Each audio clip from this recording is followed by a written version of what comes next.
ಈಗ ರ್ಯಾಗಿಂಗ್ ಅನ್ನೋದನ್ನು ಟೋಟಲಾಗಿ ಬ್ಯಾನ್ ಮಾಡುವಂಥ ರೂಲ್ಸ್ ಆ್ಯಂಡ್ ರೆಗ್ಯುಲೇಷನ್ಸ್ ಇದೆ, ಕೇಂದ್ರ ಸರ್ಕಾರದ್ದು ಇದೆ, ಎಲ್ಲ ಲಾ ಬುಕ್ಕಲ್ಲೇ ಇದೆ.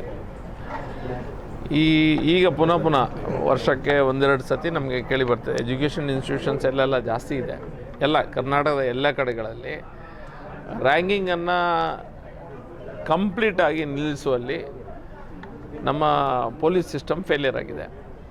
ರ್ಯಾಗಿಂಗನ್ನು ನಿಲ್ಲಿಸಬೇಕಾದದ್ದು ಬಹಳ ಮುಖ್ಯ. ಯಾಕಂತಂದರೆ ರ್ಯಾಗಿಂಗ್ನಲ್ಲಿ ಕೆಲವರು ಖಾಲಿ ಹೆಸರು ಕೇಳ್ತಾರೆ, ಊರು ಕೇಳ್ತಾರೆ, ಕೆಲವರು ಬಹಳ ಅಸಭ್ಯವಾಗಿ ಅವರನ್ನು ನಡೆಸ್ಕೊಳ್ತಾರೆ, ಬೇರೆ ಬೇರೆ ರೀತಿಯ ಶಬ್ದಗಳಿಂದ ಅವರನ್ನು ಹೀಯಾಳಿಸ್ತಾರೆ, ಕೆಲವು ಕೆಲಸಗಳನ್ನು ಮಾಡಲಿಕ್ಕೆ ಹೇಳ್ತಾರೆ. ಅಂದರೆ ಅವರಿಗೆ ಒಂದು ಇನ್ಸಲ್ಟ್ ಮಾಡುವ ರೀತಿಯಲ್ಲಿ ಅದನ್ನು ಮಾಡ್ತಾರೆ. ಸೆನ್ಸಿಟಿವ್ ಇರುವಂಥ ವಿದ್ಯಾರ್ಥಿಗೆ, ಫಸ್ಟ್ ಇಯರಿಗೆ ಬಂದಂಥ ಸೆನ್ಸಿಟಿವ್ ವಿದ್ಯಾರ್ಥಿ ಯಾರಿದ್ದಾರೆ ಅವನಿಗೆ ಅದನ್ನು ತೆಗೆದುಕೊಳ್ಳಿಕ್ಕೆ ಆಗೋದಿಲ್ಲ. ಕೆಲವು ಸತಿ ಭಾಳ ಮಾಡಬಾರ್ದನ್ನು ಆ ಮಕ್ಕಳು ಮಾಡಿದ್ದು ಸಹ ನಾವು ಕೇಳಿದ್ದೇವೆ. ಹಾಗಾಗಿ ರ್ಯಾಂಕಿಂಗನ್ನು ನಿಲ್ಲಿಸಬೇಕಾದದ್ದು ಪೊಲೀಸರ ಕರ್ತವ್ಯ, ಸರ್ಕಾರದ ಕರ್ತವ್ಯ.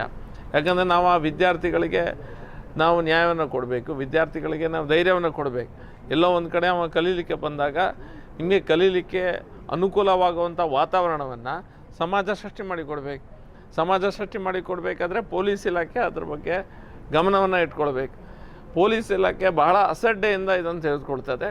ಮತ್ತು ಎಜುಕೇಷನ್ ಇನ್ಸ್ಟಿಟ್ಯೂಷನ್ಸ್ನವರು ಸಹ ಇದ್ರ ಬಗ್ಗೆ ಪ್ರತಿ ವರ್ಷ ಅವರು ಎಲ್ಲ ಎಜುಕೇಷನ್ ಇನ್ಸ್ಟಿಟ್ಯೂಷನ್ನಲ್ಲಿ ಕೇಂದ್ರ ಸರ್ಕಾರದಿಂದ ಡೈರೆಕ್ಟಿವ್ಸ್ ಇದೆ. ಯಾಕಂತ ಹೇಳಿದ್ರೆ ಅವರ ಫಸ್ಟ್ ಇಯರ್ ಕ್ಲಾಸ್ ಶುರುವಾಗುವಂಥ ಸಂದರ್ಭದಲ್ಲಿ ಅವರಿಗೆ ರ್ಯಾಗಿಂಗ್ ಬಗ್ಗೆ ಮಾಹಿತಿಯನ್ನು ಕೊಡಲಿಕ್ಕೆ ಸೀನಿಯರ್ಸಿಗೆ ಸೇರ್ತದೆ, ಎಲ್ಲರಿಗೂ ಸೇರ್ತದೆ. ಬೇರೆ ಬೇರೆ ಕಡೆಗಳಲ್ಲಿ ಸ್ಥಳೀಯ ಪೊಲೀಸ್ ಇಲಾಖೆಯ ಅಧಿಕಾರಿಗಳು ಮತ್ತು ಕೌನ್ಸಿಲಿಂಗ್ ಕೊಡುವಂಥ ಒಂದು ವ್ಯಕ್ತಿ ಮತ್ತು ಕಾಲೇಜಿನ ಅಧಿಕಾರಿಗಳು ಎಲ್ಲ ಸೇರಿ ಮಕ್ಕಳಿಗೆ ಒಂದು ಸ್ಟಾರ್ಟಿಂಗಲ್ಲಿ ಆ್ಯಂಟಿ ರ್ಯಾಗಿಂಗ್ ಕ್ಲಾಸನ್ನು ತೆಗೆದುಕೊಳ್ತಾರೆ. ನಿಮ್ಮ ಹಕ್ಕು ಇದೆಲ್ಲ, ನೀವು ಈ ರೀತಿಯಾಗಿ ಇರಬೇಕು, ಸಮಸ್ಯೆ ಆದರೆ ನಮ್ಮನ್ನು ಸಂಪರ್ಕ ಮಾಡಿ ಅನ್ನುವಂಥದ್ದು. ಎಲ್ಲ ಶಾಲೆಗಳಲ್ಲಿ ಕಂಪಲ್ಸರಿಯಾಗಿ ಆ್ಯಂಟಿ ರ್ಯಾಗಿಂಗ್ ಕಮಿಟಿ ಅಂತ ಒಂದು ಇರ್ತದೆ. ಆ ಆ್ಯಂಟಿ ರ್ಯಾಗಿಂಗ್ ಕಮಿಟಿ ಯಾವಾಗ ಆ್ಯಕ್ಟಿವ್ ಆಗಿರ್ತದೆ ಅಲ್ಲಿ ಯಾವುದೇ ಸಮಸ್ಯೆಗಳು ಬರೋದಿಲ್ಲ. ಆದರೆ ಹೆಚ್ಚಾಗಿ ಏನಾಗ್ತಂತೆ, ಕಾಲೇಜಿನ ಹೊರಗೆ ಹೋದ ಕೂಡಲೇ, ಕಾಲೇಜಿನ ಹೊರಗೆ ಔಟ್ಸೈಡ್ ದ ಪ್ರೆಮೈಸಸ್ ಹೋದ ಕೂಡಲೇ ಸೀನಿಯರ್ಸು, ಈ ಕೆಲವು ಸೀನಿಯರ್ಸು ಜೂನಿಯರ್ಸ್ಗಳನ್ನು ಹಿಡಿದು ಅಲ್ಲಿ ಅವರನ್ನು ರೂಮಿಗೆ ಕರೆದು ಅಲ್ಲಿ ರ್ಯಾಗಿಂಗ್ ಮಾಡೋದು ಇದೆಲ್ಲ ನಡೀತದೆ. ಇದು ಟೋಟಲಾಗಿ failure of law and order. ಪೊಲೀಸರು ಇದ್ರ ಬಗ್ಗೆ ಕ್ರಮವನ್ನು ಸೀರಿಯಸ್ ಆಗಿ ಕ್ರಮವನ್ನು ತೆಗೆದುಕೊಳ್ಬೇಕು. ಮತ್ತು ಹೆಚ್ಚಾಗಿ ಎಲ್ಲರ ಸಹ ಈಗ ಹೆಲ್ಪ್ಲೈನ್ ಇದೆ, ರ್ಯಾಗಿಂಗ್ ಹೆಲ್ಪ್ಲೈನ್ ಇದೆ. ಕೆಲವರು ಹೆದರಿ ಹೆಲ್ಪ್ಲೈನಿಗೆ ಫೋನ್ ಮಾಡೋದಿಲ್ಲ. ಅಂದರೆ ನಮಗೆ ಎಲ್ಲಾದರೂ ಕಂಪ್ಲೇಂಟ್ ಕೊಟ್ಟರೆ ಮ್ಯಾನೇಜ್ಮೆಂಟ್ ಅವ್ರು ಏನಾದರೂ ಮಾಡ್ಬೋದು ಅಥವಾ ಸೀನಿಯರ್ಸ್ ಏನಾದರೂ ಮಾಡ್ಬೋದು ಅನ್ನುವಂಥ ಹೆದರಿಕೆ ಇರ್ತದೆ. ಆ ರೀತಿಯ ವಾತಾವರಣ, ಹೆದರಿಕೆ ಇಲ್ಲದಂಥ ಮುಕ್ತವಾಗಿ ಅವರು ಕಲೀಲಿಕ್ಕೆ ಬರುವಂಥ ಒಂದು ವ್ಯವಸ್ಥೆಯನ್ನು, ವಾತಾವರಣವನ್ನು ನಾವು ಸೃಷ್ಟಿ ಮಾಡಿಕೊಡಬೇಕಾಗಿದೆ. ಪುನಃ ನಾನು ಹೇಳ್ತಾ ಇದ್ದೇನೆ, ಇದು ಕರ್ನಾಟಕ ಸರ್ಕಾರ ಇದನ್ನು ನಾವು 3-4 ಸತಿ ಇದನ್ನು ಗಮನಕ್ಕೆ ತಂದಿದ್ದಾರೆ ಎಲ್ಲರೂ ಸಹ. ಇದು ಮಂಗಳೂರಲ್ಲಿ ಮಾತ್ರ ಅಲ್ಲ, ಬೆಂಗಳೂರು ಮತ್ತು ಎಲ್ಲ ಎಜುಕೇಷನ್ ಇನ್ಸ್ಟಿಟ್ಯೂಷನ್ಸ್ ಎಲ್ಲೆಲ್ಲ ಇದೆ, ಅಲ್ಲೆಲ್ಲ ಆಗ್ತಾಯಿದೆ.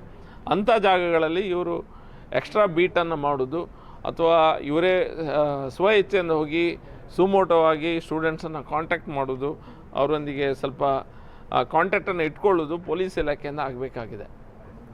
ಮತ್ತು ಯಾರು MG ಹೆಗಡೆ ರಾಜ್ಯ ಕಾಂಗ್ರೆಸ್ ವಕ್ತಾರ ಏನು ಹೇಳಿದವರು ನೋಡಿ, ಒಂದು ಇಷ್ಟು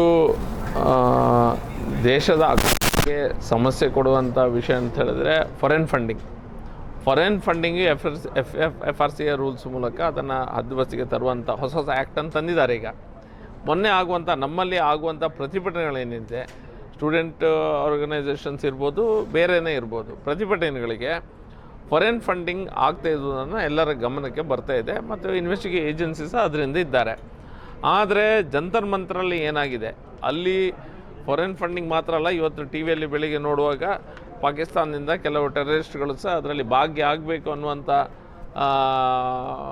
ಇದು ದಿಕ್ಕಿನಲ್ಲಿ ಯೋಚನೆ ಮಾಡ್ಕೊಂಡು ಬಂದಿದ್ದಾರೆ. ಪೆಟ್ರೋಲ್ ಬಾಂಬ್ ಹಾಕುವಂಥ ವ್ಯವಸ್ಥೆ ಇದೆ ಅನ್ನೋದು ಇಂಡಿಯಾ ಟುಡೇಯಲ್ಲಿ ಇವತ್ತು ಬರ್ತಾ ಇತ್ತು. ಇದೆಲ್ಲ ಸೀರಿಯಸ್ ಮ್ಯಾಟರ್. ಈ ಸೀರಿಯಸ್ ಮ್ಯಾಟರ್ ಇರುವಂಥ ಸಂದರ್ಭದಲ್ಲಿ ನಾವು ಆ ಇಶ್ಯೂವನ್ನು ಹ್ಯಾಂಡ್ಲ್ ಮಾಡಬೇಕು. ಆ ಇಶ್ಯೂವನ್ನು ಹ್ಯಾಂಡ್ಲ್ ಮಾಡೋ ಬದಲಾಗಿ ಈ ವ್ಯಕ್ತಿ ಯಾರೇ ಇರಲಿ, ಇವರೇ ಯಾರೇ ಇರಲಿ, ಅವ್ರ ಹೆಸರು ಹೇಳಿದರೆ ಅವ್ರು ಸ್ವಲ್ಪ ಇಂಪಾರ್ಟೆನ್ಸ್ ಆಗ್ತದೆ ಅಂತ ಅವರು ಇದೆಲ್ಲ ಮಾಡ್ತಾ ಇದ್ದಾರೆ. ಅವರು ಈ ರೀತಿಯಾಗಿ ಅಸಭ್ಯವಾಗಿ ಆ ಇಶ್ಯೂವನ್ನು ಬಿಟ್ಟು RSS ಹಾಗೆ BJP ಹೀಗೆ ಅನ್ನೋದು ಒಂದು ಪ್ರಿಯಾಂಕ್ ಖರ್ಗೆ ಅವರು ಒಂದು ಏನು ಮಣೆಯನ್ನು ಹಾಕಿ ಕೊಟ್ಟಿದ್ದಾರೆ, ಅದರ ಮೇಲೆ ಅದೇ ರೀತಿಯಲ್ಲಿ ಇವರು ಸಹ ಬಿಹೇವ್ ಮಾಡ್ತಾ ಇದ್ದಾರೆ. ಬರ್ನಿಂಗ್ ಇಶ್ಯೂ ಏನು, ಹೊರಗಿಂದ ಫಂಡಿಂಗ್ ಬರ್ತಾ ಇದೆ, ನೀವು ಅದನ್ನು ಹೌದಾ ಇಲ್ವಾ ಹೇಳಿ, ಇಲ್ಲಾದರೆ ಇಲ್ಲ ಹೇಳಿ ಅಲ್ಲ. ನೀವು ಬಿ ಜೆ ಪಿಗೆ ಬರ್ತದೆ, ಆರ್ ಎಸ್ ಸಿಗೆ ಬರ್ತದೆ ಅನ್ನೋದನ್ನು ಹೇಳಿಕೊಂಡು ನೀವು ಮೇನ್ ಪ್ರಶ್ನೆಯನ್ನು ನುಣುಚಿಕೊಳ್ಳೋದು ಬೇಡ. ಫಂಡಿಂಗ್ ಆಗ್ತಾಯಿದ್ರೆ ಆಗ್ತದೆ ಇಲ್ವಾ, ನಿಮ್ಮ ಪ್ರಕಾರ ಏನು ಅದನ್ನು ಹೇಳ್ಬೋದು, ಅದು ಹೇಳಿ ಅವರು. ಇಲ್ಲ ಅಂದರೆ ಇಲ್ಲ ಹೇಳಿ, ಆಯ್ತಂದ್ರೆ ಆಯ್ತು ಹೇಳಿ, ಅದು ಹೇಳೋದಿಲ್ಲ ಅವರು. ಯಾಕಂದರೆ ಅವ್ರಿಗೆ ಗೊತ್ತಿದೆ ಅಲ್ಲಿ ಫಂಡಿಂಗ್ ಆಗ್ತಾಯಿದೆ, ಫಾರಿನ್ ಫಂಡಿಂಗ್ ಆಗ್ತಿದೆ ಅನ್ನೋದನ್ನು. ಅದಕ್ಕೋಸ್ಕರ ಸ್ಟೇಟ್ ಉತ್ತರ ಕೊಟ್ಟರೆ ಒಳ್ಳೆಯದು. ಈ ರೀತಿ ಹಾರಿಕೆ ಉತ್ತರ ಮತ್ತು ಇಡೀ ದಿನ R S S B J P ಅನ್ನೋದ್ರ ಬಗ್ಗೆ ಅದು ಕಮೆಂಟಿಗೆ ಸಹ